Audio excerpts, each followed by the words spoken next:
zinoni ham yomoni bihalilati jarihi, qo'shnisini xotini bilan o'sha mahallasida zino qilgan eng yomon. Buni kechirib bo'lmaydi.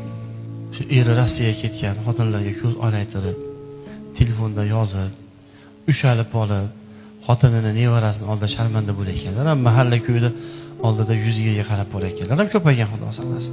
Qiyomatda eng qattiq azob beradigan 3 toifa bor deydi Xudoyim. Men shu insonlardan-da ko'ra ular boshqa hech kimga azob bermayman. 3 ta inson. Shulardan biri shayxun zanin deganlar. Ya'ni yosh katta bo'lib turib, aqli kirib, xotini bor, nevarasi bor. Bir katta bir nasihat go'y bir odamlarga ibrat bo'ladigan yoshda bo'lib turib zino qilgan inson deganlarda.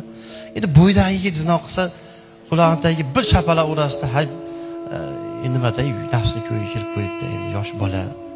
Endi uylanib turib, uyda shu haloli bo'lib turib, uyda shuni nafsini qondirishga halol yo'li bo'lib turib, ko'chada zino qilgan, yo qaragan, o'qigan, bu qilgan, uni Xudo kechirmas ekanda. Juda astoydil tavba qilish kerak ekan, Xudo saqlasin.